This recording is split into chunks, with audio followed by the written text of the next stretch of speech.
Your comments to WDEV at radiovermont.com. The energy.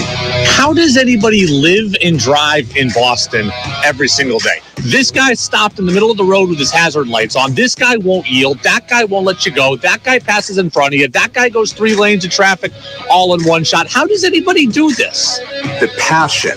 Look, if the Red Sox aren't going to play Yoshida Endeavors as they're about to get swept, then we might as well just give up and go home.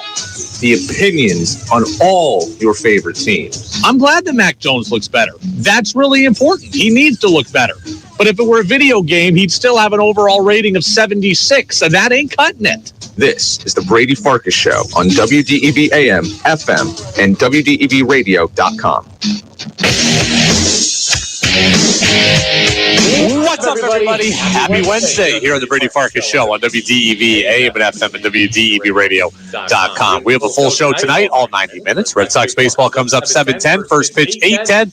Red Sox have dropped the first 2 against the Astros. Another tough one last night. Red Sox entered today at 5 games back of the third and final wild card spot in the American League. Now, good news for them. The Mariners just lost to the Chicago White Sox, so the Red Sox are now 4.5 back at this point from the Mariners. So a win today, they can get to 4 back. Loss, I'd say, at 5. So positive news. Red Sox can't lose ground today, at least on Seattle, but a win to get it back to 4 would certainly be a lot more palatable. Tom Caron, our Red Sox insider at NESN, is going to stop by with us. He'll be with us at 5:45, so about 15 minutes from now. You can get in on the text line, 802-585-3026. That's 802-585-3026. Danny McKivergan on the other side of the glass producing the show. As always, Danny, Lego. 5, 4, 3, 2, 1. And here we go. The opening thoughts of the Brady Farkas Show are brought to you by Sticks and Stuff and by Swan Lumber, Vermont's most complete locally owned home center with locations in Enosburg, Derby, Middlesex, St. Albans, and at Swan Lumber. Also now Rouse's Point, New York, and online at sticksandstuff.com. You know, Danny, it's interesting. I was listening to ESPN radio this morning, and they were talking about which quarterbacks in the NFL have the most to prove. And there was a bunch of different people gave a bunch of different answers. We're not going to play all of them. But Marcus Spears of ESPN, he was making the case for Dak Prescott. And our guy Freddie Coleman, he made the case for Jalen Hurts. And then I can go and make the case that Tua's got a lot to prove, that Daniel Jones has a lot to prove to justify the money, that Justin Herbert's got a lot to prove. He's never been to the playoffs, and he just got paid. And so there's a lot of quarterbacks with a lot to prove, right? And as everybody was kind of going around the room on ESPN radio, giving their thought about which QB has the most to prove, something just struck me. That Mac Jones is basically forgotten about. The New England Patriots quarterback is basically a non-thought to people who cover the NFL. And while sometimes it's nice to fly under the radar, and sometimes it's nice to be the underdog, and sometimes it's nice to come from nowhere, I don't think that this is one of those cases. Mac Jones is not even on people's stratosphere right now when they're talking about NFL quarterbacks. I think that's a problem. What does it prove? It proves what I've said all along, that Mac Jones isn't special. And I'm not trying to pile on. I promise you I don't get satisfaction at going at Mac or talking bad about Mac, because I'm rooting for Mac just like you are. And I want Mac to prove me wrong. I want nothing more for the Patriots to go 13-4 this year, beat the Bills twice, beat the Jets twice, shut up all the obnoxious Bills and Jets fans that there are. I want nothing more than that. I want Mac Jones to prove me wrong, but unfortunately at every turn, I keep being proven right, because people who know football feel like I do, okay? They don't buy it, and they don't buy this team right now. We had Colin Cowherd saying yesterday the Patriots are only better than 3 teams in the AFC. We had Jared Bailey 2 days ago saying they're only better than 2 teams in the AFC. We had Mike Sando, the NFL quarterback guru with The Athletic, ranked Mac Jones as the 23rd best quarterback in the NFL, a.k.a. the last quarterback in the NFL of the guys who are outside of Baker Mayfield, the second worst quarterback in the NFL, with the exception of the guys that haven't really played and have a chance to prove themselves yet. And now you've got everybody at ESPN sitting here saying, okay, this quarterback's got something to prove, and that quarterback's got something to prove, and that quarterback's got something to prove. And Mac Jones isn't even on the list. And you know what? Mac Jones has a lot to prove this year. He does. Mac Jones, this season, I can only say this so many times. This season is humongous for Mac Jones because he is going, like, you get paid after your third year. After your third year as a quarterback, that's when you get paid in the NFL. That's when you get paid the big money, the Justin Herbert money, the Jalen Hurts money. Like Mac Jones is going for a $40 million a year contract this year. Shut me up, go 12-5. Mac Jones probably has $40 million a year. Go 7-10 again. And Mac Jones probably isn't a starter next year, probably gets his fifth-year option declined, probably rides out his fourth year on the bench, and the Patriots are in the quarterback market again this offseason, looking at the Kirk Cousins of the world. Like that's what's at stake for Mac this year. And he doesn't have a lot of excuses this year. He's still got some about not having great weaponry, but he's got the great offensive coordinator that everybody wanted. So the built-in excuse he had last year of the bad coaching situation, it doesn't exist anymore. Again, he's got some excuses because the talent around him isn't great. But he doesn't have all the excuses he had a year ago. He's got a lot riding on this season, and nobody even thought of him. And that, to me, is a problem. I don't want people saying that Mac has a ton of pressure. I don't want people saying that Mac has has a target on his back. I want Mac to play more loose and free, but still the fact that he's not even mentioned, that to me is a problem. I mean, because I can point to 10 quarterbacks that have pressure. Mac Jones does too, but no one even thinks of him. And for the New England Patriots to have a quarterback that isn't even on the radar, that's not a real great situation to me. I mean, Danny, when you think of quarterbacks that have a lot to prove this year, who stands out to you maybe above the fold? Like Marcus Spears was saying, Dak for sure. Kirk Cousins, people want him to see if he can win a playoff game, get to the Super Bowl. I think you're right. I think Dak has number one, Dak's the quarterback of the Cowboys. That's always going to come with pressure, especially the lack of playoff success too. So I think Dak has a lot of pressure. I think Justin Fields has pressure because people have expectations. This is the other thing that's a problem. Justin Fields has pressure on him because there's expectation on him. Part of the reason Mac Jones doesn't have pressure is because he's being written off. By people don't think of Mac Jones, I think, is because he's being written off. And that's a problem also. Justin Fields is in year 3, same as Mac Jones. But people are putting a lot of pressure on him because they expect greatness from him. People aren't even thinking of Mac Jones because they don't expect much from him at this point in his career. They've kind of written him off. And I don't want to see him go down the Baker Mayfield and the Sam Darnold career track. He's a little bit better than those guys, but he's headed for that track if this thing goes sideways. Fields has pressure. Tua's got a ton of pressure. I think he's probably got the most pressure of anybody. Daniel Jones, to justify $40 million a year, he's got some pressure. I think there's some pressure on Brock Purdy, right? Like, you're coming back from injury. You've got a great head coach, a great offense. You got a winnable division. You got a great defense, a top 5 defense in the NFL, if not a top defense overall in the NFL. Can you keep the thing on the rails again this year? There's pressure everywhere. No one thinks of Mac Jones, though. No one thinks of Mac Jones. 802-585-3026. We'll get to people talking about the Alabama Mac comments we spoke about yesterday. We'll do that here.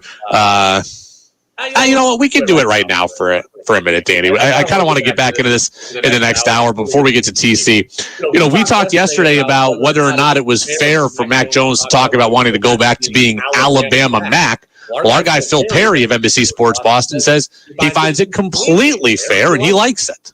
Feels like a pretty straightforward psychological tactic, doesn't it? Just because you'd like to remember the good times doesn't mean you're living in the past.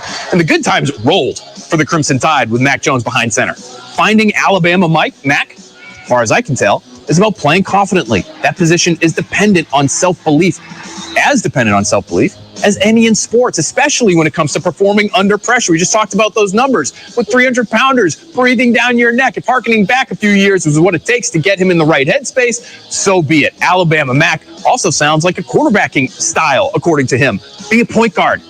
Like I said yesterday, It's all good for the mindset, right? Go back to being Alabama Mac all you want. Think about being Alabama Mac. Again, reset the computer to the point where it last worked. But Alabama Mac is not a real logical thing, I think, because he doesn't have Alabama players with him. He doesn't have the Alabama advantage with him. He doesn't have the coaching gap that he had at Alabama, where it was Nick Saban and then everybody else. Belichick is great, but he's not head and shoulders above every other head coach or defensive coordinator in the league. Not head and shoulders above all of them. Not at this point. He's still great. He's still the best. But the difference between Saban and college coaches is greater than Belichick and other NFL coaches. He doesn't have the talent around him. He doesn't have the line around him. He doesn't have that coaching gap around him. So Mac can have the mindset. It's smart. I do like it. It's just not logical once the games actually start. So, and I heard everybody say they like the idea of Alabama Mac. I like it too, but it's just an idea when you step on the field and you have people barreling in on your subpar offensive line. We got a lot of Patriots stuff to get to today over the course of the show. A lot of stuff on the Patriots wide receiver battle that I want to get to as well. We'll do that in the 6 o'clock hour. I want to turn our attention back to the Red Sox, who are now 4.5 games back of the AL wild card as of the Mariners lost just a couple of minutes ago. They entered the day at 5 back. They've picked up a half game at this point. They've lost the last 2 to the Astros. Tom Caron, our Red Sox insider at NESN, he's going to be with us next to break it all down on the Brady Farkas Show on WDEV. The WDEV studio is sponsored by Sticks and Stuff and Swanton Lumber, Vermont's largest independent home center, powered by Marvin Doors and Windows. Go to sticksandstuff.com for store locations and hours. Nourish and protect your pets with the best food and flea and tick protection at your family-owned Guy's Farm and Yard stores. Guy's stocks the best pet foods, including Signature, Origin, and Fromm. Find the best choices of flea and tick protection at Guy's, too. See all the choices of treats, toys. Oh, Danny, we didn't mute you. Or we didn't mute me. Orders too. Guy's Farm and Yard with stores in Portland Street, Morrisville, Berry Street, Montpelier, Taft Corners, Williston, and Fairfax Road in St. Albans at guysfarmandyard.com. New England Municipal Resource Center, NEMRIC, with a belief that local businesses like WDEV build strong communities. Blind? Low vision? Eyesight changing? You are not alone. Connecting with blind and low vision people can provide support and expand your understanding of what is possible. We are making our own choices every day, but we are also stronger together. To learn more, visit us on the web at blind.org. The National Federation of the Blind. Live the life you want. Hi, this is Radio Vermont weather forecaster Roger Hill. Join me for a once-in-a-lifetime trip to the White Continent, Antarctica. We'll fly together from Burlington on January 24th next year, and after a night on the town in Buenos Aires, Argentina, we'll board our private charter flight to Ushuaia and embark on the World Navigator crossing the infamous Drake's Passage. Accompanied by petrels and albatrosses, we'll see the South Shetland Islands and the Antarctic Peninsula alongside the hourglass dolphins and humpback whales. We'll see rugged mountain peaks, black sands, and expensive tundra while enjoying shore landings led by expert field guides. We'll get up close to nature, paddling next to icebergs, seals, whales, and of course the emblem of Antarctica, the penguin. Prices start at $10,000 per person. I hope you'll join me. Contact your Milne Travel Advisor. Call 800-78-MILNE or email help@milnetravel.com. That's 9 nights of cruising Antarctica with me, Roger Hill. Contact Milne Travel for more information. Attention bargain hunters. Check out the new deals on the WDEV Trading Post online marketplace. Makita tools, including a hammer drill, straight shear, angle drill, and multi-tool. Some priced at more than half off. Summer isn't over yet. How about a Navarro inflatable kayak with paddle for just $300? These items are brand new and priced well below retail. Go to WDEVradio.com and click the tab for Trading Post Online Marketplace. Make your opinion heard by texting onto the Brady Farkas Show at 802-585-3026.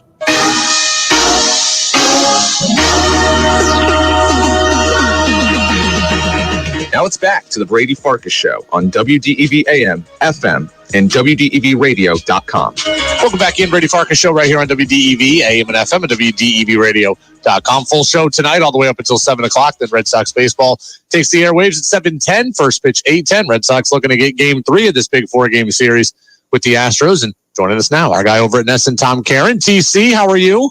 Doing well, Brady. How you doing? Doing well as well. Before we get into the Red Sox and what happened last night and the day before, are you an Immaculate Grid guy? We were talking about the Immaculate Grid earlier this week, and today we happen to have Red Sox in the Immaculate Grid. I haven't looked at today. I love it. I love it. I haven't yet gotten hooked on doing it every day. I tend to forget. It still hasn't become part of the routine yet. When I think of it, I'm usually in the middle of something and forget to get back to it. But I'd say I'm doing it 3-4 times a week. We're getting there. I love it. It's a great way to sort of activate the nether reaches of your baseball brain. And so don't tell me anything about today. I haven't looked yet. I won't, other than the Red Sox are in it. That's all.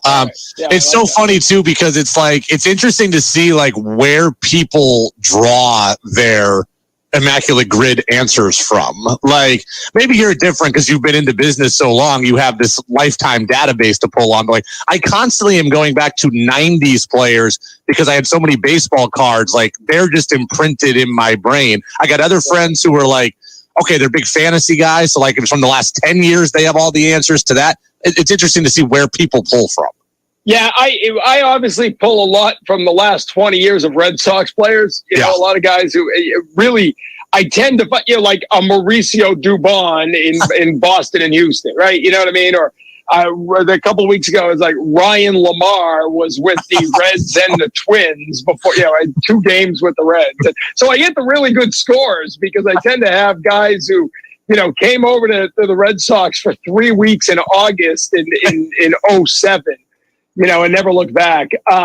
It is, and then you just drop a Matt Stairs and a Rich Hill every day. Yes. And you're good to go. Edwin Jackson, LaTroy, exactly right. Octavio Dotel. Rich Hill, Octavio Dotel. There's about a half dozen guys who can almost get you halfway home every day. They are the Ryan Fitzpatrick of the Immaculate Grid baseball version. So. I've started doing hockey a little bit, but I have a really hard time with hockey. I like to think I'm a pretty knowledgeable hockey guy, but you drop a Columbus Blue Jackets on there and I'm lost. You know what I mean? I got no knowledge at all of where those guys have been. I'm always disappointed when the Colorado Rockies come into play.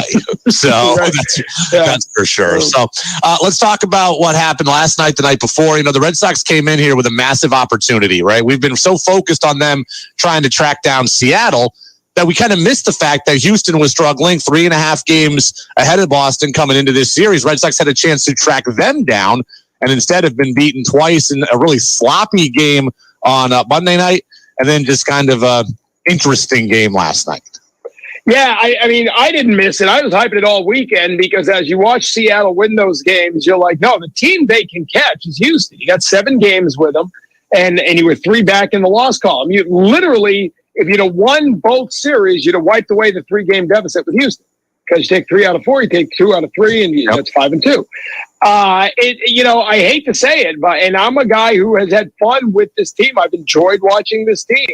I said I thought they were a team capable of grabbing a playoff spot, but it feels like they got themselves up on the big stage and just froze in the bright lights. 5 errors in 2 games. 1 for 11 with runners in scoring position last night, 3 for 17 the night before. And just, mental, not just errors, mental mistakes. That the throw home that took Wong to the right side and scored the 5th run last night wasn't an error, but it was a bad throw. A good throw gets the runner at home. And just, Devers last night, in the first inning, the very first, there's the second batter of the game, is a high chopper. He's got no chance of making the play. It's a base hit. It's nothing Rafael Devers could do, but he didn't field it clean. It bounced off his glove. And I remember saying right away, that's not good. And it had no effect on the play or the game. Runner didn't get an extra base. Nothing happened on that play, but he didn't field it. It bounced away from him. And sure enough, 3 batters later, a throwing error, a bad throw. And then the final out of the inning, the first inning, was a fielder's choice that he threw to second base, but he was hesitant. He kind of looked at first, looked over at second, barely got the throw there in time. Inning ends, if you kept watching, he spikes the ball as he's walking off the field. It kind of bounces back up, and he tries to grab it and doesn't. Like, it's just, and then he goes and sits in the dugout with his head in his hands for the better part of that next half inning.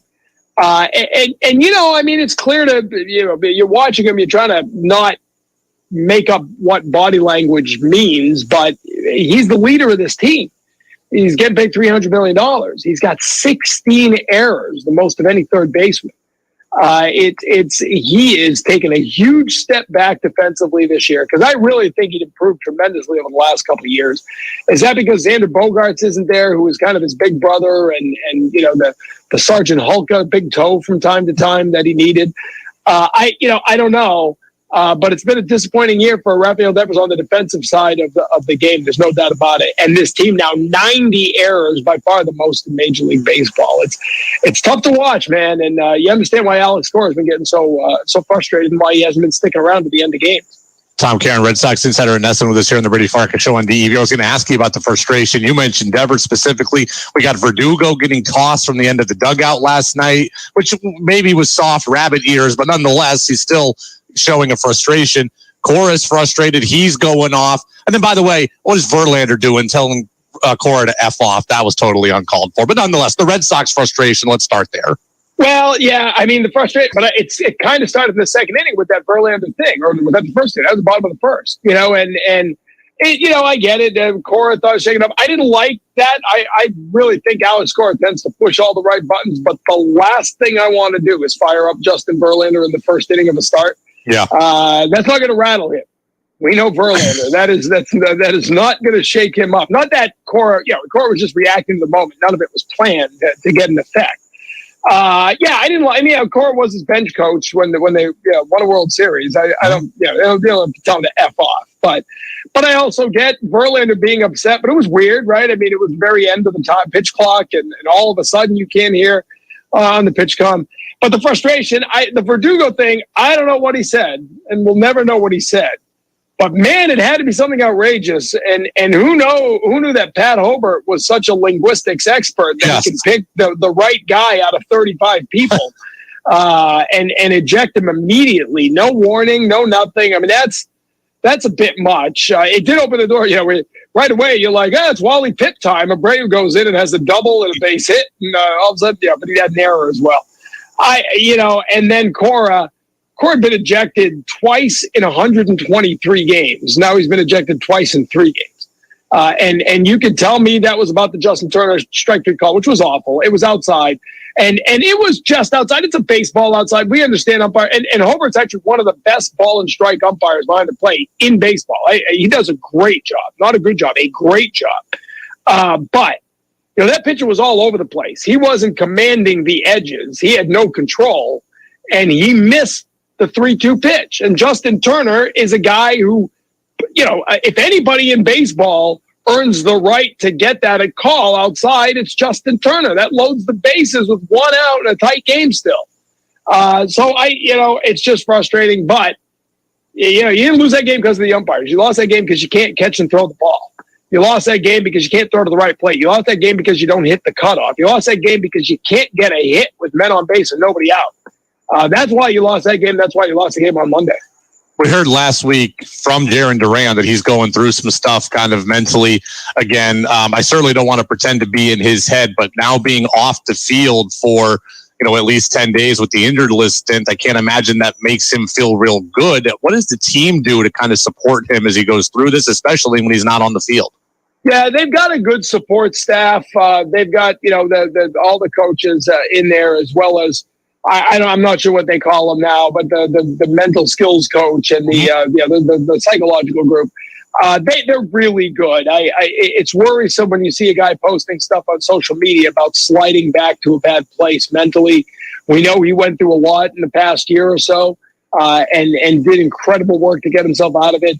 You know, the thing is, like, mental health in professional sports is still relatively an unknown area, you know, and these teams are all working hard to do the best they can by this generation of player who deals with mental struggles that is much more open. It's not, hey man, just tough it out and get out there and be stronger. That's not the answer anymore. And I remember Brian Johnson, right, a few years back, the Red Sox were one of the first teams to give a player, a pitcher in this case, time off to deal with mental health and depression and anxiety. And, I remember talking to him about it, and he said, I went into the team thinking, I got to tell him because they can't keep going on like this. But he fully expected them to release him or to tell him to get out of here. And he said the Red Sox couldn't be more supportive. And that was, a long time ago now. So that's 10 years ago. So I would think they're doing all the right things. I would think the Red Sox are probably one of the better teams to handle this type of thing. But again, you don't know. This is, it's not a knee where you say take 4 to 6 weeks and you'll be okay. It's not a toe that he's dealing with now. And you hope, if anything, a little time off, taking care of your body and your mind will actually be good for him rather than lead him to a darker place. Which Chris Sale are we getting tonight? The first start off the IL guy or the second start off the IL guy? It better be the first guy. Kevin Millar said it last night. They basically cannot lose another Chris Sale start this year. Right. Yeah. No pressure, guy. Go out there and get it. But they really, that's it. Paxton's been disappointing, man. That's, we drew the comparison in the post-game show on Monday. He started game 1 of that weekend series against Toronto. He started game 1 against this series against Houston. Those were the 2 big games. Those were the games where all of a sudden people were tuning in and the bright lights were on and you were a chance to prove you are a legitimate playoff contender. And he spit the bit both times. So that's not ideal. Now you need a guy who has been a big game performer when healthy, and now he's healthy. And you had to go to the bullpen more than you wanted to the last couple of games. So you need 6. You need dominance. You need to shut this Astros team down and let your baseball team come to life offensively. They scored a couple runs, strung together a few hits in the 9th inning last night. You remember they did that in the 7th inning of the last game in Washington. They lost the game, but that jump started the offense over the weekend in New York. Kind of hopeful that 9th inning, as small as it was, is something that now propels them to a better couple of offensive nights. But man, field the ball.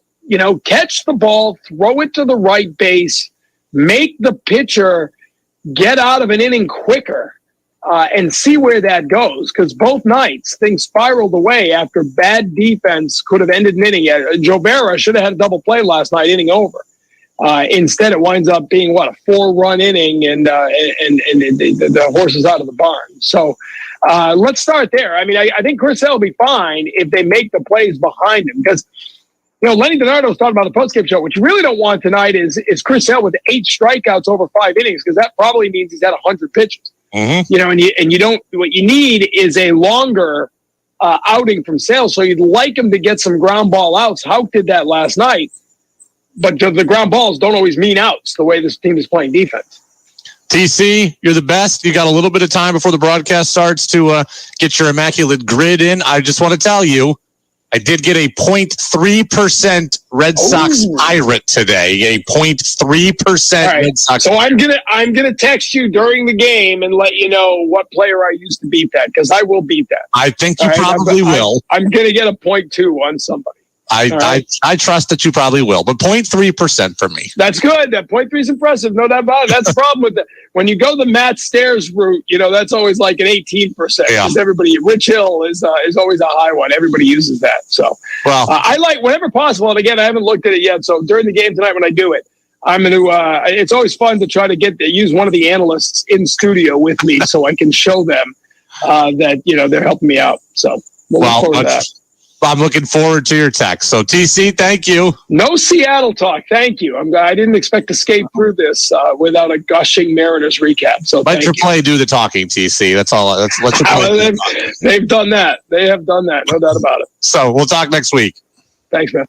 Yeah, they did it until today when they lost a walk-off throwing error. So that's another reason we didn't talk about the Mariners today. Couldn't bring myself to do it after that performance. We'll break down what TC had to say. And was Alex Verdugo right in what he said after the game yesterday? Talk about it next on DEV. This is WDEV, Vermont's news station, owned and operated by the Radio Vermont Group. From the top at Sugarbush at 96.1 FM, WDEV Warren and Waitsfield. In Barrie at 96.5. In Montpelier at 98.3. Along with our founding station, AM 550 WDEV Waterbury, Montpelier. Streaming at WDEVradio.com. 92 years of serving Vermont. The friendly pioneer, WDEV. This is CBS News on the Hour, presented by Indeed.com. I'm Monica Ricks in New York. Rudy Giuliani is slamming Fulton County DA Fani Willis, saying she'll go down in history as having conducted one of the worst attacks on the Constitution. She has violated people's First Amendment right to advocate the government, to petition the government for grievances, like an election they believe was poorly conducted or falsely conducted. People have a right to believe that in America. Giuliani was booked and released on bond today, along with Sidney Powell. Tomorrow, CBS's Christian Benavides tells us former President Trump will turn himself in. Trump, who has denied all wrongdoing, said he will turn himself in on Thursday and has agreed to a $200,000 bond. Meantime, Trump will not be at tonight's Republican primary debate that's set to start in about 3 hours. CBS's Robert Costa is in Milwaukee. I've been talking to candidates and campaigns all day, privately behind the scenes, and they say tonight could be a more limited audience because Trump is not on stage, but they believe it could be an opportunity for them in this sleepy summer where Trump's indictments dominate the news to get some traction, some interest, some momentum among their donors, among their supporters, to keep them in this race and get out of the single digits. A Russian mercenary leader may be among the 10 people killed in a small plane crash. CBS's Linda Kenyon has reaction from the White House. President Biden made brief remarks about it to reporters after emerging from a workout in Reno. I don't know for a fact what happened, but I am not surprised. Not surprised. When it comes to whether Russian President Putin was involved, President Biden said, quote, "There's not much that happens in Russia that Putin's not behind, but I don't know enough to know the answer to that." Millions of Americans were under heat alerts today in 22 states. Scott Teicher's in Missouri and says he kept his workers inside as much as possible. You don't think of the difference just inside to outside, but it can be a 20, 25 degree difference just from being in the shade, from being out at on the blacktop or on the concrete. Cooler temps are coming next week. Well, this wasn't on the menu.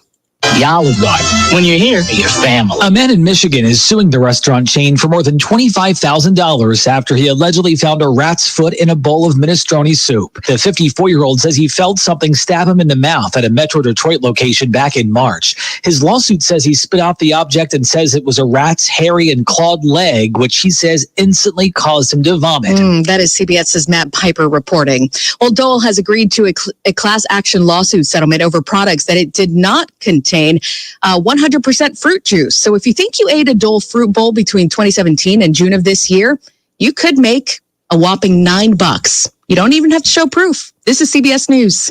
Hire with minimal effort and max speed with Indeed. Their hiring solution platform helps you attract, interview, and hire candidates efficiently. Visit Indeed.com/credit. Attorney Joe Cordell. Divorce forces a father to focus on what's most important, his children. You may no longer be a husband, but you'll always be a dad. In the divorce process, this comes down to 3 key concerns: physical custody, decision-making, as well as financial support. Each of these is important, and it's important that you choose a lawyer that cares as much about these issues as you do. For matters in New Hampshire, visit CordellCordell.com. 15 Constitution Drive, first floor, Bedford, New Hampshire, 03110. Ray Magliozzi here for eBay Motors. Okay, easy now. You're teaching a kid how to parallel park. Ouch! Turns out he likes to do it by feel. Don't worry, eBay Motors has bumpers, taillights, trunk lids, license plate holders, 122 million parts. Pull up just a little bit. And headlights. They've got lots of headlights. Get the right parts at the right prices. eBay Motors. Let's ride. Sound lovers assemble. Put a little cinnamon in there. Put a little nutmeg in too. Pumpkin spice lattes return to Starbucks for the 20th year. For fans, it marks the official run-up to fall. This year, the chain has new seasonal offerings, both for cold drink aficionados, pumpkin cream cold brew chai tea latte, and iced apple crisp oat milk shaken espresso. Reserve Starbucks stores will also serve a couple of new cocktails: pumpkin spice whiskey barrel-aged iced latte and a pumpkin spice espresso martini. Last fall, cold drinks accounted for more than 3/4 of Starbucks beverage sales. Deborah Rodriguez, CBS News. In case you missed it, Threads plans to finally launch a web version of its app over the next few days. It's expected to allow the platform, dubbed the Twitter killer, to better compete with Elon Musk's X platform. Threads debuted in July, quickly racking up more than 125 million users worldwide. Monica Ricks, CBS News.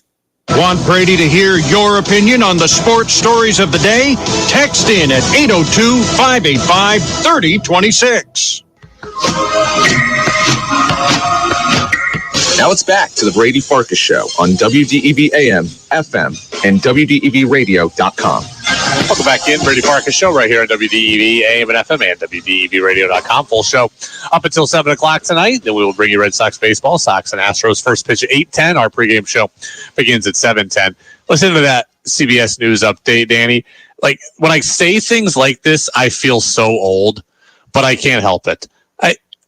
I don't want Threads to take off, because if Threads takes off, I'm going to have to join it. And I don't want to join it. If Facebook and Twitter and dabbling in Instagram, that's enough for me. I want no more social media platforms. I'm sorry to the creative people out there. I know you want to make money, and I know you want to take money from your competitors, and I respect the hustle, and that's what capitalism is all about. That's a lot of what America's about. I respect the grind, but I have absolutely no desire to get on another platform and have another app and another password and build another audience. I've been on Twitter, or X, or whatever the hell we're calling it now.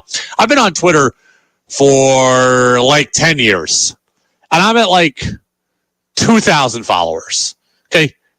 Getting 20 followers a year has been a complete grind for me. I want no more. I don't want any more of it. I don't want to have to chase followers. I don't want to have to beg for followers. I don't want to put out my content to no followers.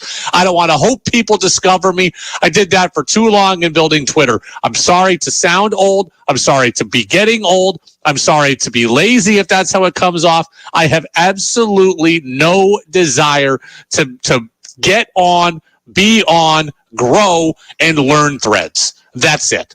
I'm at the point now, like, I got my hands in so many things. It's impossible to feel like I'm accomplishing everything I could on the platforms that I'm at. We could be doing more on Twitter. We could be doing more on Instagram. We could be doing more on Facebook. We're in all of them, but I feel like I'm not fully on any of them because there's just too many things to monitor. I have no interest. Like unless Danny decides that all of a sudden tomorrow he wants to wear another hat and run all of my social media accounts, I have no desire to be on another one. Danny, is that a job that you want to undertake? I'm good.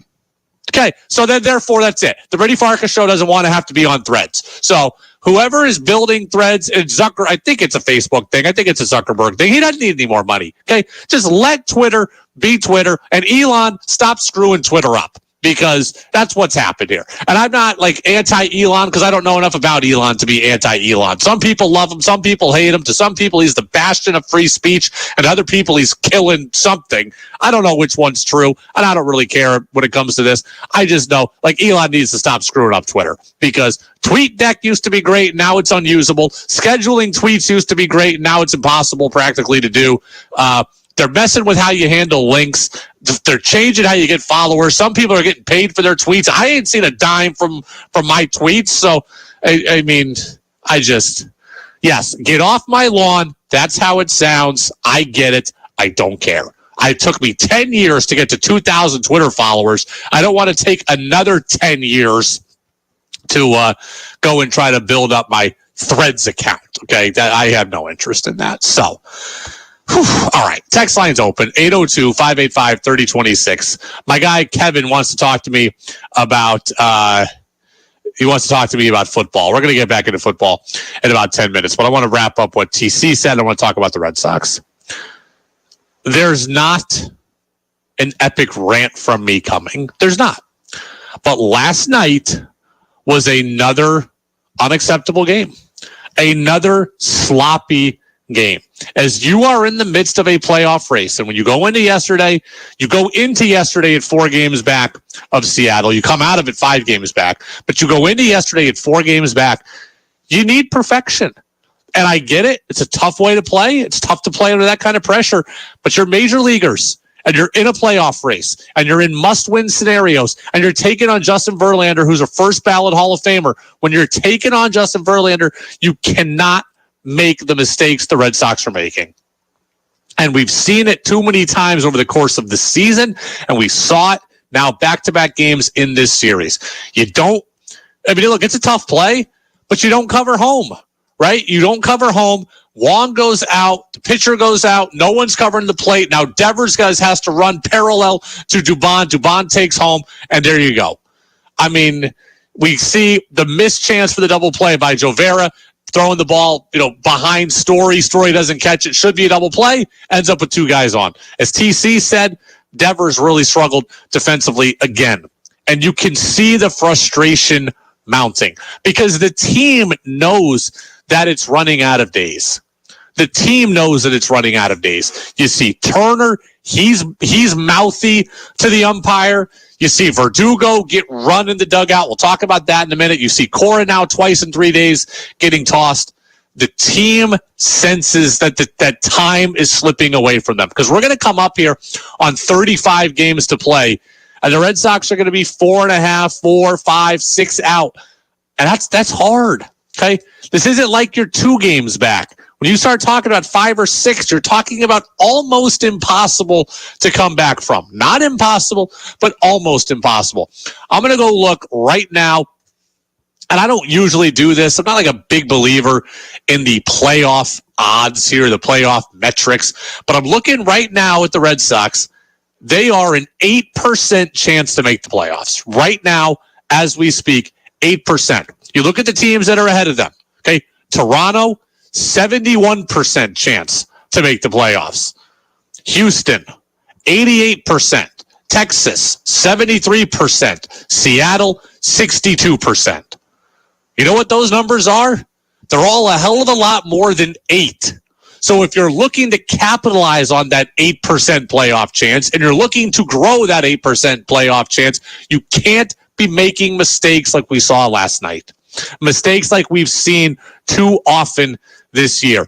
It's one thing to have a pitcher just come out and get his clock cleaned one night. That happens. That's baseball. But the fundamental stuff of not covering the plate, of not being able to handle PFPs, pitcher fielding practice, and being able to throw the ball competently to second base. And I'm sorry, that's a ball that Story, who's making $140 million a year, that's a ball that he's got to catch. Okay, he's trying to turn a double play before he even gets one. The throw by Jovera was bad. Ball could have been caught by Story too, so at least you're on some damage control. You got Abreu, who spent a time in the minor leagues this year where all they do is fundamentals, airmailing the cutoff man, airmailing the catcher, allowing guys to take extra bases. And the Red Sox even got a break yesterday with Yordan Alvarez not playing, and they couldn't capitalize. And that's frustrating. When you're taking on Justin Verlander, when you've got Tanner Houck, who hasn't pitched in 2 months pitching, you can't be giving extra outs to teams. You can't be giving away opportunities, and that's what the Red Sox did. That's what the Red Sox have done. Again, the teams ahead of them, the teams who could reasonably be tracked down by the Red Sox. Seattle, 62% playoff odds. Texas, 73% playoff odds. Houston, 88% playoff odds. Toronto, 71%. Tampa, 98%. Okay, there's not a lot of room there for the Red Sox. There's not a lot of room there to be giving games away, and that's where they're at right now. They're giving opportunities away, and they can't afford to. And that is so frustrating. They lead the league in errors with 90. They couldn't figure out shortstop forever. This year has had some really good things. And if the Red Sox don't make the playoffs, I'm going to sit back here in October, at the beginning of October, and we're going to break down the season. And there's going to have been some really good things. Do not get me wrong. I understand the Red Sox are not supposed to be about moral victories. I can look at it objectively and say Jarren Duran's been a win. Tristan Casas has been a win. Cutter Crawford's development has been a win. The bullpen moves in the offseason have been a win. There have been, Yoshida, I think, absolutely has justified the salary they gave him. There's been plenty of good things about this team. But there's been just a season full of missed opportunities and of poor fundamentals that have come back to haunt them and may and likely will keep them out of the playoffs. It's the Brady Farkas Show here in WDEV, AM and FM at WDEVradio.com. You can get in on the text line, 802-585-3026. Let's go to Alex Verdugo, Danny, because Verdugo was tossed yesterday. I want to say it was the 4th inning. Adam Duvall was at the plate. It might have been the 5th, but nonetheless, Alex Verdugo was tossed. And this was an interesting kind of segment here in the game. So, call gets made on Duvall, close call, and the umpire throws out somebody pretty instantly. And Cora comes out, and he's talking to him, and he goes, "You throwing me out? You throwing me out?" Because I think he said, "Alex, you're gone."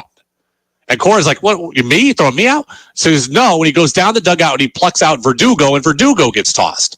And we don't know what Verdugo said. We don't know if it's justified or whatever. But after the game, Verdugo had some fairly interesting things to say. So, Danny, let's we got a bunch of Verdugo sound. Let me start with this one. Let's get to Alex Verdugo number 3 here.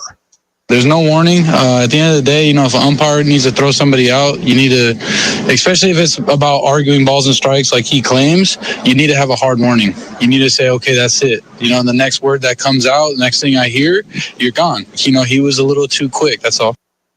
You know what? I don't agree with that. I do agree with a lot of what we're going to say Verdugo said here, or a lot of the sound we're going to play. I don't agree with that. First and foremost, you can't argue balls and strikes. We don't have to like it. We can complain about it. You can't argue balls and strikes. So there is no warning here. There is just an understood warning before the game starts. You can't do this, okay? You cannot argue judgment calls. That is how we look at things, right? You can argue rules. You're not supposed to be arguing judgment calls, right? Safe or out, ball or strike. Umpires don't want to hear it. I youth umpired for a decade almost, and that was one of the first rules we got. You're not supposed to take grief on out, safe, ball, strike. We can't let that happen. Umpires know that.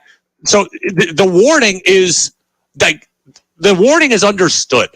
Verdugo doesn't need a warning. Like Verdugo doesn't get 20 seconds to pop off. Nobody gets 20 seconds to pop off and then have the umpire say, "Hey, buddy, cool it next time you're out." So the warning for arguing balls and strikes is not a thing. Verdugo knows better than that. Secondly, the umpire did give Cora not so much a warning, but earlier in the game, he said, I heard him say it because the umpire was mic'd up. He said, "Alex, we're not doing this every close pitch." So at that point, the umpire has been made aware that there's dissatisfaction on the Red Sox side of things. He has tried to halt it, and he's clearly gotten tired of dealing with the Red Sox. So when he hears it again, he threw somebody out. I don't believe that Verdugo is right in that case. I don't believe there needs to be a warning. What I do think is ridiculous is how on earth does a home plate umpire know that Alex Verdugo is the culprit? Alex Verdugo's midway in the dugout, right? Look, I've been in a lot of dugouts before. I've coached in a lot of dugouts before. I've played in a lot of dugouts. When you are the manager, the pitching coach, the on-deck hitter, you're easily identifiable because you are right there, you're in clear earshot, and your face is visible to the umpire. But when you are at the end of the dugout, there's almost no way of knowing that it's you. So how on earth I think his name is Pat Hoiberg, how on earth, Fred Hoiberg is what I keep wanting to say, he's the old coach of the Bulls, so I think Pat Hoiberg, how on earth does Pat Hoiberg know that Alex Verdugo is the guy in a dugout full of 30, like Tom Caron said, right? There's probably more than 30, right? We're talking about, let's see, you got guys in the bullpen, so we probably got 15 players in the dugout, plus trainers, plus coaches, plus translators in there. I mean, we got probably 30 guys in the dugout, and Hoiberg's just supposed to know that Verdugo exactly is the one popping off, and he knew it instantaneously. That I'm not buying. So Verdugo doesn't need a warning, but the umpire, I don't trust, knew exactly who it was and what was said and exactly when. I don't believe that. Elsewhere, Verdugo said this. Danny, let's play Verdugo number 2. I can yell and mess around to any umpire, like however I feel. You know what I mean? It doesn't have to always, just because you're yelling at somebody or chirping doesn't necessarily mean it's about balls or strikes.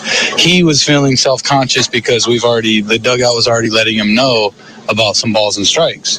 So he was already on edge, feeling some type of way, and saw me move my mouth. I was sitting on the bench. I wasn't even in the front, like popping up really like mad. I said something while I was sitting down, a little jokingly, little just to kind of make some noise, and he saw me and threw me out.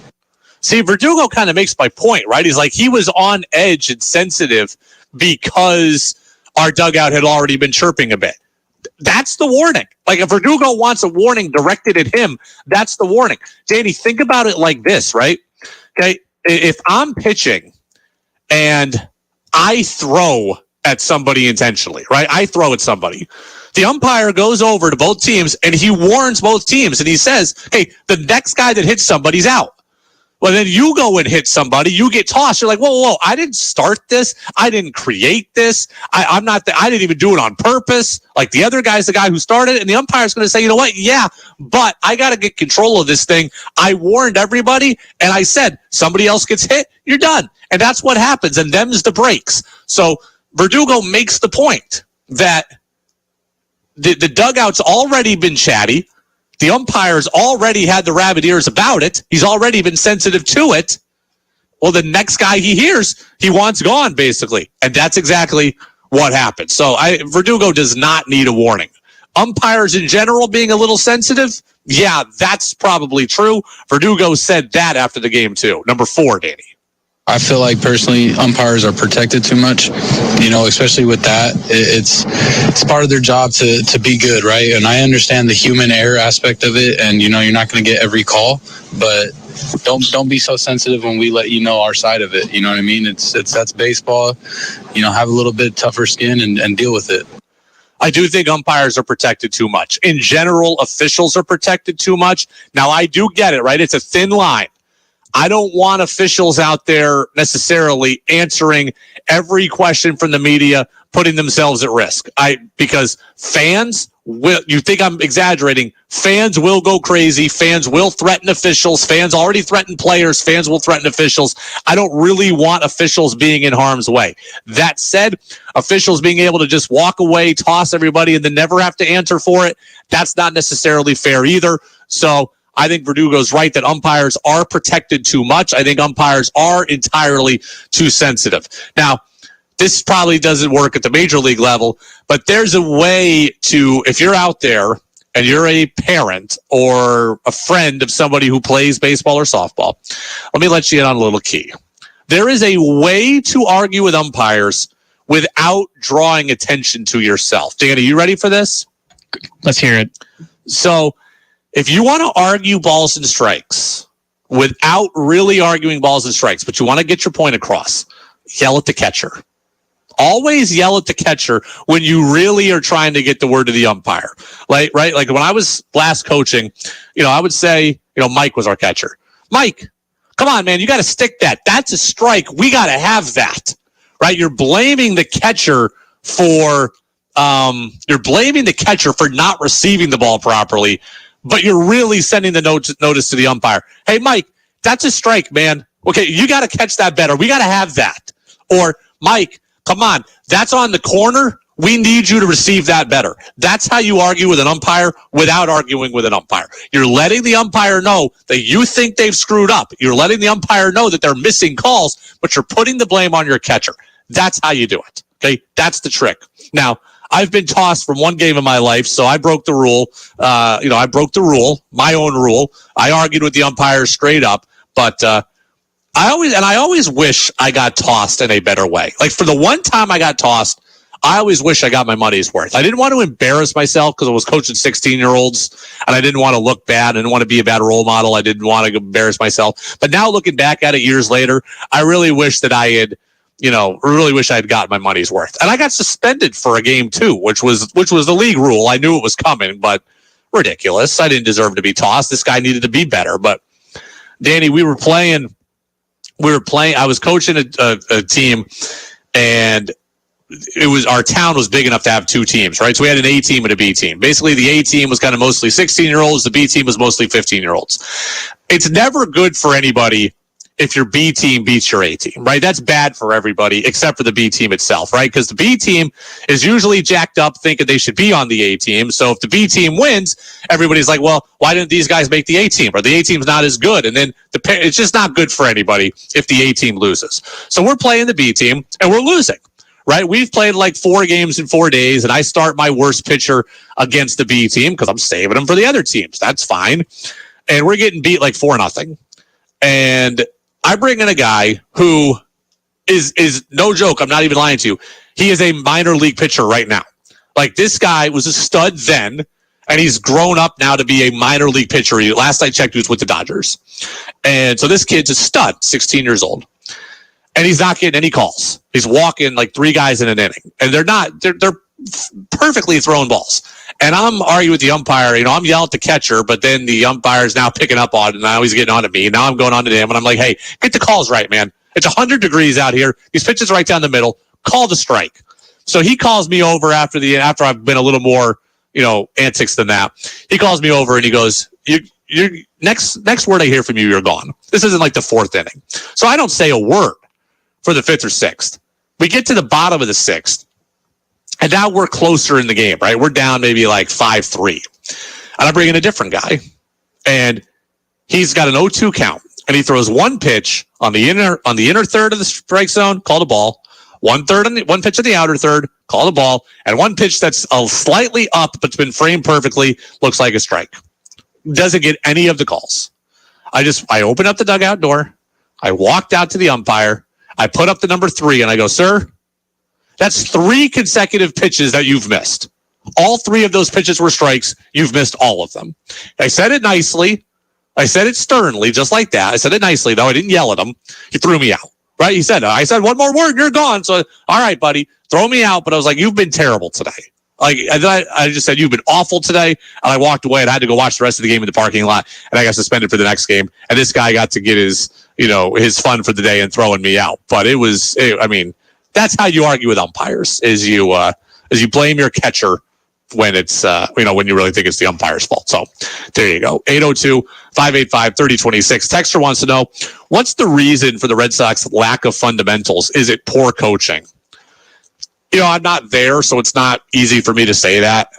I can't sit here and say that it's coaching, though, because Alex Cora has said, and I'm taking him at his word, he said that we work on this fundamental stuff every day. And I believe that, right? These guys are out early for infield work. They're watching film. They're studying things. Alex Cora himself was a fundamental player.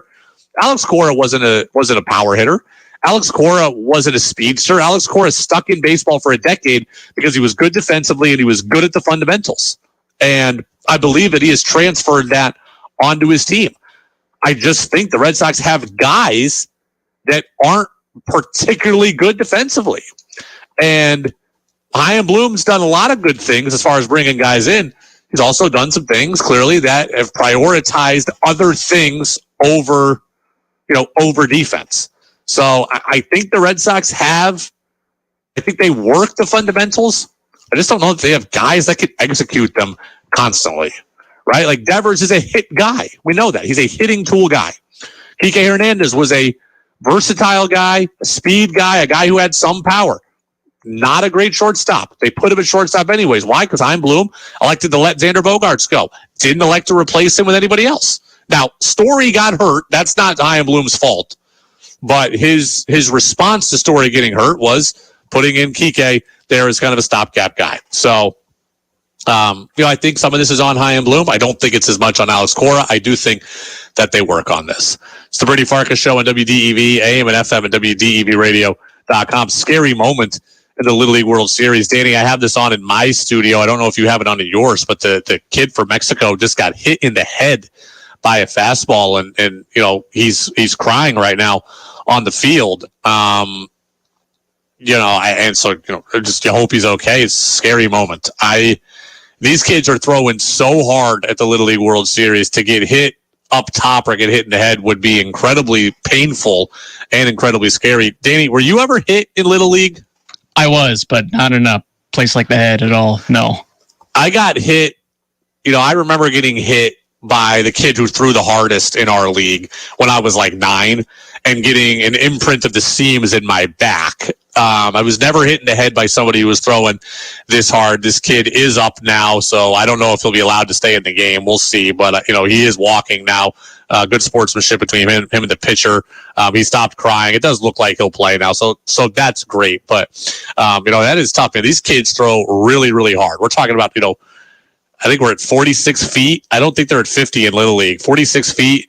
Kids are throwing, the equivalent of 98, 99, 103 miles an hour. But yeah, I never got hit in the head, luckily. But it was hitting the arm, was hitting the shoulder, was hitting the back by guys that threw hard, but never in the head. All right. I got a lot of Patriot stuff I want to get to. One of the biggest storylines of the Patriots preseason is the battle at the wide receiver position. Are you ready to give up on a second-round draft pick? A lot of people seem to be ready to give up on Tyquan Thornton. I'll tell you why I'm not. Take your thoughts on it next on DEV. Marvin windows are designed for unprecedented performance and exceptional aesthetics. Marvin's expansive window portfolio has every style you can imagine, all of them crafted with the highest quality material and the ability to mix and match across product lines that allows you to achieve the right form and function for your residential, commercial, and replacement needs. See our Marvin specialist at Sticks and Stuff and Swanton Lumber in Middlesex, St. Albans, Enosburg, Swanton, and Derby, or online at sticksandstuff.com. Find a rewarding career at the Gary Residence, a new state-of-the-art residential care home purposefully designed for the nurture and care of those living with memory loss. It's a really great environment to work in, and it doesn't matter what position you have here. We're all one big happy family. I'm really fortunate to work here and have all of these people in my life. The Gary Residence is currently looking for experienced LPNs, med techs, and resident service assistants to join the memory care team. Learn more and apply at thegaryresidence.com. With the devastation of the recent flooding in Barrie, longtime business Tool Warehouse on Route 302 in Barrie continues to clean up and will remain open for a limited time before it closes its doors for good. Tools not affected by the flooding are now discounted 20 to 50% off. Max and his family want to thank everyone for their support over the years. They're open 9 to 5 Monday through Friday. Tool Warehouse, Route 302 in Barrie. As a teacher, there's nothing more rewarding than watching kids grow through music. And it's a lot more than seeing them learn an instrument. I see them grow as people, building self-confidence and often forging friendships that last a lifetime. And like so many other music teachers, I've had Ellis Music beside me my whole career. A local and family-owned business, Ellis Music rents and sells only high-quality instruments recommended by teachers. And that's been their commitment for over 75 years. With an extensive selection of student models at affordable prices, discovering the instrument that your child will love is easy and flexible. Ellis Music offers month-to-month rental, as well as their rent-to-own program, which includes worry-free maintenance and repair. If you'd like to bring the magic of music to your child's life, just visit ellismusic.com. Ray Magliozzi here for eBay Motors. Okay, easy now. You're teaching a kid how to parallel park. Ouch! Turns out he likes to do it by feel. Don't worry, eBay Motors has bumpers, taillights, trunk lids, license plate holders, 122 million parts. Pull up just a little bit. And headlights. They've got lots of headlights. Get the right parts at the right prices. eBay Motors. Let's ride. Attorney Joe Cordell. Divorce forces a father to focus on what's most important, his children. You may no longer be a husband, but you'll always be a dad. In the divorce process, this comes down to three key concerns: physical custody, decision-making, as well as financial support. Each of these is important, and it's important that you choose a lawyer that cares as much about these issues as you do. For matters in New Hampshire, visit CordellCordell.com. 15 Constitution Drive, first floor, Bedford, New Hampshire, 03110. Local businesses advertise with WDEV because they get results. Glenn Meek of Stowe Insurance Group tells us why he advertises with WDEV. They're heavily involved in the community like we like to be. We feel they're an excellent partner for our advertising dollars. The market penetration is second to none in central Vermont. We've been with them for almost 40 years and we hope to be with them for another 40 years. Advertising with WDEV gets results. Inquire today at WDEV at radiovermont.com. The Brady Farkas Show now has an interactive text line, so reach out now at 802-585-3026.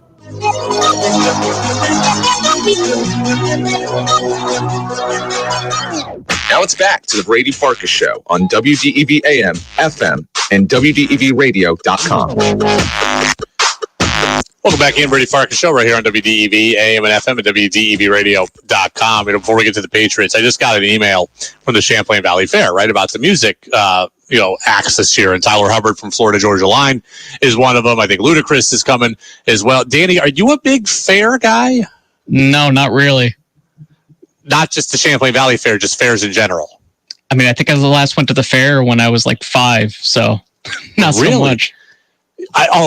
My apartment right across the street from the Champlain Valley Fair. Like it was like a 12-minute walk. I mean, it was not directly across the street, but like by the time, it was directly across the street, but by the time you walked through the apartment and across the street and then all the way through kind of the parking lot there to get to the fairgrounds, it was about 12 minutes. So I went to the fair every year for the last 5 or 6 years, or 7 years that I've been in Vermont, and I went to a couple of concerts, always worked a booth at the fair. So I've always enjoyed. I never liked fairs, but going to the Champlain Valley Fair has always ended up being fun. And again, like last year, Jess and I went to concerts on back-to-back nights. We saw Scotty McCreery on one night and Nelly the next night, and it was great, except for the fact that we lost our car in the parking lot one of those days. And what happened was, I'll never forget this. I couldn't believe it. So, the parking lot of the Champlain Valley Fair is huge. So we came in an alternate entrance. So again, we ended up not walking from our apartment. We just drove, which was like a 2.5 minute drive. We pulled in an alternate entrance or something, and we got sent, they're waving us somewhere else, and it's packed, and because we're only there for the concert, so there's all these cars of people that have been there already, and we ended up getting lost, we ended up parking rather. And then as we were leaving, I remember thinking, okay, I think we're over here, and we weren't over there. And then I'm thinking, okay, well, maybe we're over there. And now we weren't over there either. And so then we're honking the car, trying to figure out, okay, like, let's hit the lock button on the car so it could beep, beep, beep, beep, beep. Never heard anything. I'm like, okay, great. Do we leave the lights on? The car's out of battery. What's going on? So my buddy Jeff, who works at the Champlain Valley Fair, I called him. I'm like, hey, you got a little golf cart. Can you drive us around this parking lot? And that's basically what he did. He drove us around the parking lot, found our car, just like the Seinfeld episode where they lose their car in the parking garage there, and they're on, purple 23 when they think they're on orange 25 or whatever. That's what we were. So we were leaving the concert at like 10 o'clock last year. Didn't leave till like 11:30 because it took us like 90 minutes to find the car, which was absurd. But my next fair experience will be much better. So you can get in 802-585-3026. All right, now I want to get to the Patriots, who are coming up on their third and final preseason game this week, and they're going to take on the Tennessee Titans. And there's been a lot of conversation right now about what's going to happen at the wide receiver position. Text says, will Brady be at the fair this year? Brady, there's always a chance that I could be at the fair. So, all right, back to the Patriots. Been a lot of talk about the battle with the Patriots wide receiver position, kind of how many wide receivers you can take, who do you want to take, and then what do you do with Tyquan Thornton? And this is where the interesting conversation comes in, because Tyquan Thornton was a guy the Patriots drafted last year out of Baylor. They drafted him in the second round.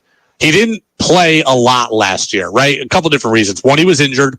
Two, he was fourth on the depth chart. They weren't a great offense anyways, so there's just not a lot of plays for Tyquan Thornton to be involved in last year. So Thornton doesn't play a lot, doesn't produce a lot. This year, Thornton already has kind of shown some fragility in camp, right? He's had some nice plays, but then he's had to leave the field for injury. He comes back, but it's just not a guy you can depend on. So there are people who are thinking the Patriots need to move on entirely from Tyquan Thornton. So we look at the locks right now. One, Juju's on this team, Devontae Parker's on this team, and Kendrick Bourne is on this team. So that's 3. You're probably looking at 5 to 6 wide receivers taken. If you take 6, there's room for Demario Douglas, there's room for Kayshon Boutte, and there's room for Thornton. If you only take 5, then there's one of them has got to be the odd man out. And Michael Holley of NBC Sports Boston says he's ready to move on from Thornton entirely. So if the only reason you can give me that Tyquan Thornton should be on the team is that he was a second-round pick, that's not good enough. That's not a good reason. Is it going to get better? Is it going to get better in year 2 for Tyquan Thornton? Do you see him getting 500, 600 yards? What if it's just as simple as this? They overdrafted him, just like they did with Chad Jackson and everybody else, and he can't play, and he can't stay on the field, and they should move on. And here's the good news. There's a good news part of this. You finally figured out, you cracked the code after 20 years. You finally figured out how to draft not 1, but 2 wide receivers with 2 completely different skill sets and body types in the 6th round. So you got Boutte, and you got Pop Douglas. Okay. I can't move on from Tyquan Thornton. I understand it's been disappointing so far, and I understand you're all scarred from N'Keal Harry, and you don't want N'Keal Harry 2.0. I have to find a way to keep Tyquan Thornton. I can't give up on second-round talents. People will say, oh, if you can't play, move on. Do I know that Tyquan Thornton can't play? Tyquan Thornton last year was hurt. And then the offense was Matt Patricia and Joe Judge led, and everybody looked bad in that offense. Do I know that Tyquan Thornton can't play? Or did Tyquan Thornton just have a confluence of circumstances working against him in a rookie year? That's where I'm leaning. I've got to find a way to keep him around. Now, if you want to put Tyquan Thornton on the injured reserve to start the year, because here's the scenarios, right? Here's the scenarios at hand.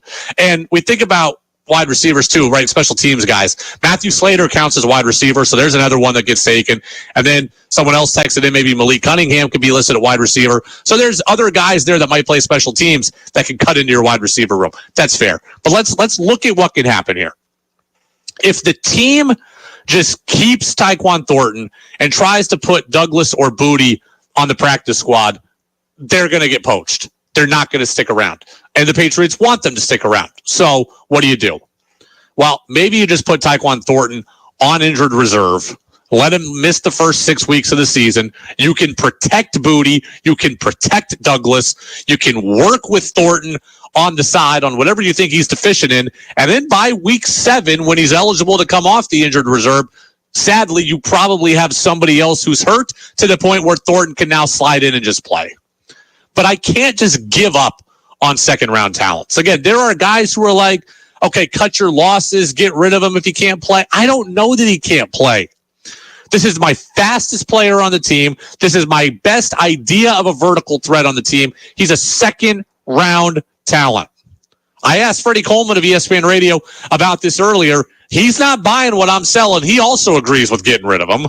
Absolutely. If he proves he can't play, then that, to me, that's not a wasted draft pick. You're wasting a draft pick if you keep a guy on, you know he can't help you, and you're hoping that he'll be able to find it. You're not doing yourself any favors, and you may wind up cutting somebody that's going to help somebody else that could have helped you. So more than ever before, Brady, a lot of people look at draft grades and they do their analysis and everything like that. But you can only prove what you are by getting out there and proving what kind of work. It bothers me that Thornton has had trouble staying healthy. It definitely worries me. I don't want to cut Douglas. I don't want to cut Boutte if people are so high on them.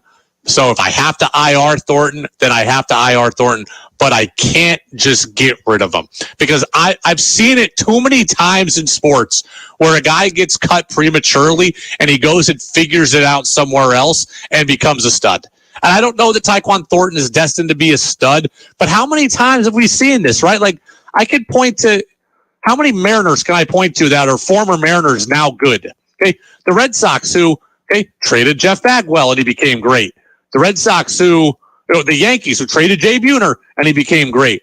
The Red Sox who got rid of Santiago Espinal, who then became an all-star for the Blue Jays. Like, this is what happens, guys. You get rid of them when they're young. You get rid of them prematurely, and they go on to be good somewhere else. Just because you're scarred from Chad Jackson and from N'Keal Harry doesn't mean we have to hold this against Tyquan Thornton. We've given the entire offense a pass for last year because of the coaching situation and because of Bill O'Brien or because of Matt Patricia and Joe Judge. If we give a pass to Mac Jones on his failures, I got to give a pass to Tyquan Thornton too, and I got to hope that Bill O'Brien can find a way to get Tyquan Thornton to be a part of this thing. A guy who has his speed, who has his verticality. We saw him in game 1 of the preseason go up and make a contested catch, high point of football. Man, that's good stuff. We have seen the athleticism of him. Again, yes, he's small. Yes, he could get injured. But if I could put him on the IR to start and protect my other guys I don't want to get taken, then why wouldn't I do that? I can't just cut guys who are second-round draft picks. I'm sorry. Actually, I'm not sorry. I just can't do it. Okay, if you think he can't play after 1 year, then I'm putting that on you. I'm putting that on you. Tex says, I really do think Malik Cunningham could be an extra wide receiver because we know that Bill loves versatility that could open up an extra quarterback slot. I mean, look, one way or another, okay, Malik Cunningham, if you made the team as your third quarterback, then you'd have 3 quarterbacks. If you only want to keep 2 quarterbacks but keep Malik Cunningham, who's an also-ran guy, then you put him at wide receiver. So that's what the texter is saying. Yes, it's possible, but either I take it as my third quarterback and I don't take an extra wide out, or I take an extra wide out and put him there and I don't take a third quarterback. It all ends up evening out the same. I just want to see the Patriots find a way to keep Douglas, keep Moody, and keep Thornton because he's not a guy that I can give up on. Finally, somebody agreed with me, and that was Mike Giardi of the Boston Sports Journal. I keep Thornton because they need him. They don't have that speed. It's not on the roster. DeMario we've seen some quickness in camp here, and maybe that plays during the regular season, the ability to get up the seam. But I'm talking about the burner on the outside. Look, and he catches. And when he catches it, can he stay on the field? Sometimes he does. Sometimes he doesn't. I'm just not. I can't do it. And you know what? I can't see them doing it. It's too early to punt on a guy with that kind of skill and a second-round pick. Yeah, I think it is. I think it's too early to punt on that guy, too. I'm glad Giardi says that because that's exactly how I feel. From the Patriots wide receiver room to the running back room, Ezekiel Elliott caught up with Patriots.com late yesterday and talked a little bit about his decision to sign with the Patriots. He said he's getting along with the team well so far, Danny. It feels good, been at home for a while, so it feels good to get back the ball, get out there, get on the field, and, play the game I love. Play the game you love. He also said he's getting along well with his new teammates. It's been a lot of fun. I think I've been getting along well with the team. I've known Ramondre for a couple of years, so it's nice having him in the running back room. But I think I've been a good fit, and I've been having fun. Somewhere in there, Elliott also said that he was happy to join the Patriots because it looks like a team that's going to rely on the running backs. Looks like a team that's going to use the running backs. And this goes along with what we said all along, right? Like, what motivates athletes? Some athletes are motivated by just championships and just winning, and they'll do anything to do it. Some athletes are motivated by money. Some athletes are motivated by status. Some athletes are motivated by role. And it seems like Ezekiel Elliott answered that question, that he's motivated by role. I'm coming to a place that is going to run the football where there's a chance for me. Would Ezekiel Elliott love to go play for a team that's going to throw it 52 times a game? Maybe not. Maybe not. Right? Even if that team that throws it 52 times a game is good, he might not be interested in going there because he's not going to get the ball as much. I think Ezekiel Elliott is interested in showing what he can do and what he can still do.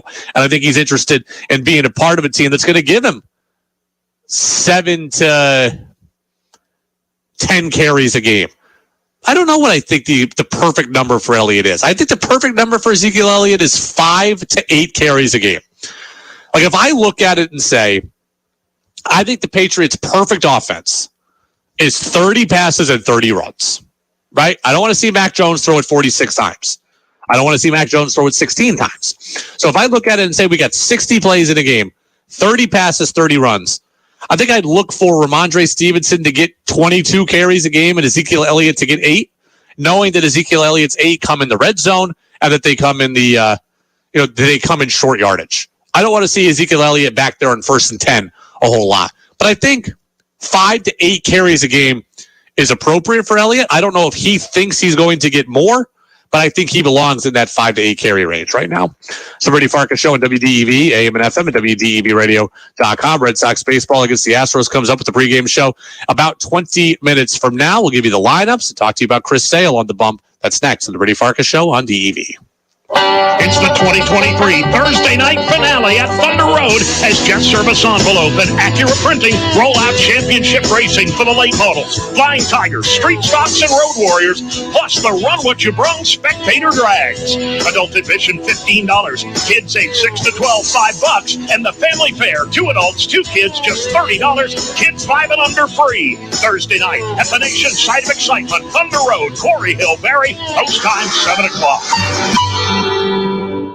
At Memorial Valley Ford, we believe in the power of community. Right, kid? Darn right, Dan. The recent floods have left many families devastated and several homes and businesses destroyed. We know firsthand here at Lemoyle Valley Ford in Hardwick, as we too were hit with hard flooding. But it's times like these, we come together, support one another, and start to rebuild. We're back on our feet here at Lemoyle Valley Ford with repairs underway and dozens of truckloads of fresh new inventory arriving daily. Now, we want to turn our attention to helping fellow Vermonters. If you're in need of a new vehicle, we want you to know at Lemoyle Valley Ford, we now have over 200 new and pre-owned vehicles available, and we stand ready to earn your business. If you lost a vehicle during the floods, Ford just announced employee pricing that can save you thousands of dollars. Plus, it doesn't stop there. For every vehicle sold by Lemoyle Valley Ford during August and September, we'll donate $100 to the Vermont Community Fund to support local flood relief efforts. So for a great deal on your next vehicle, drive Route 14, 15, or 16 to Hardwick and Lemoyle Valley Ford. And remember, Vermonters, together, we're going to come out of this stronger than before. As Vermonters, we know that so much depends on the weather. When you need a reliable local weather forecast, it's literally at your fingertips with the WDEV weather phone. Locally dial 244-1172 or toll free at 1-800-585-1211. Roger Hill's weather forecast is just a phone call away on the WDEV weather phone, 244-1172 or 1-800-585-1211. Fresh family entertainment and old-fashioned fun. That's the Caledonia County Fair, Vermont's oldest fair. Opens this evening in Lyndonville with the Power Wheels van and team demo at 6:30. Tomorrow there's the Pony Pull and Pirates of the Colombian Caribbean Circus. Look for shows from Pirates Thrill Show, Wolves of the World, Dinosaur Experience, and Grand Illusions by the Blooms. Gates open today at 4 in Lyndonville. Details at CaledoniaCountyFair.com. Do you want to learn more about the pre-market perspective on important public policy issues affecting you, your work, and your community? I'm Bill Sayre, and I hope you'll do so by joining me in conversation with Vermont opinion leaders as we discuss how best to make Vermont an ever better and more affordable place to live and work. Common Sense Radio with Bill Sayre, weekdays 11 till noon. Think you know sports better than Brady does? Text in with your thoughts at 802-585-3026. Now it's back to the Brady Farkas Show on WDEV AM, FM, and WDEVradio.com. Texter says, feed Zeke. Give him 10 to 15 carries a game. I promise you, if Ezekiel Elliott's getting 15 carries a game, Ramondre Stevenson is hurt, and the Patriots' offense is terrible. It's that simple. If Ezekiel Elliott's getting 15 carries a game, that is a bad scenario for the New England Patriots. Look at Ezekiel Elliott's numbers last year. He had the fewest yards of any season in his career. And remember, now we play extra games, right? Like now we play extra games. He's got more chances to get yards, and he had the fewest yards of any season in his career. He had 3.8 yards per carry last year, the fewest of his career. He got 15 carries a game last season, and the Cowboys benched him for Tony Pollard. or they demoted him for Tony Pollard. I have no interest in giving Ezekiel Elliott 15 carries. 5 to 8, specifically towards the red zone, carrying, maybe helping close out some games. Maybe if he gets to 10, 12 carries a game, hopefully it's because he's running off the clock for the Patriots. But I have no interest in him standing back there on 1st and 10, trying to, be the bell cow back for this team. Red Sox baseball comes up tonight. 7:10 is the pregame show. 8:10 is the first pitch. Red Sox need a dynamite performance from Chris Sale. Like the bullpen, the bullpen is not fully taxed, but because we haven't seen the Red Sox need their high leverage guys in this series, so they've been losing. So the bullpen is available, but they need 6 really good innings from Chris Sale. That's what Tom Caron said. He's absolutely right. We can't see a 4-inning performance. We can't see 4+. We can't see 5. They need to get 6 out of him, and he needs to leave, give it up 2 runs or less, and give this offense a chance. Now, the Red Sox have the advantage in this game. Urquidy is not a great starting pitcher for the Astros. Sale certainly has the capability of being great for the Red Sox. Danny, cue the music.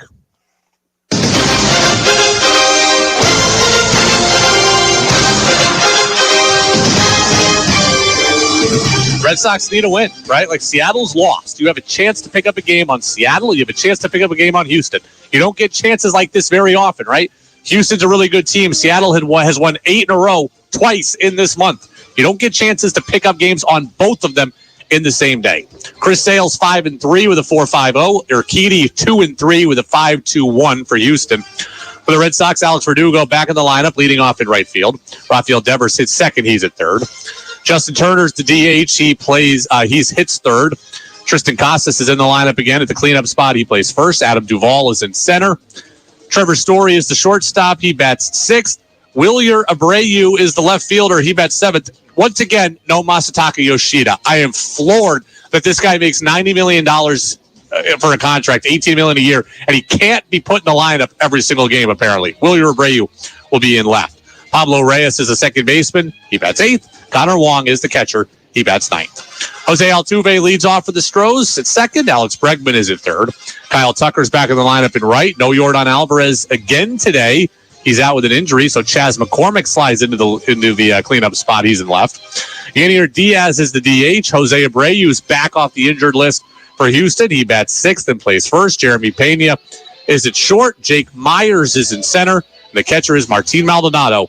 He bats 9th. Thanks to Tom Caron for stopping by. Freddie Coleman of ESPN Radio stopped by with me earlier in the day as well. Both those interviews will be available shortly on the Brady Farkas Show podcast channel, Apple Podcasts, Spotify, and WDEVradio.com. No news tomorrow because of Red Sox baseball, but we will have a full show after Sox and Astros day game. Thanks to Danny. See you tomorrow. There are many reasons why the Country Club of Barrie is one of Golf Magazine's top 5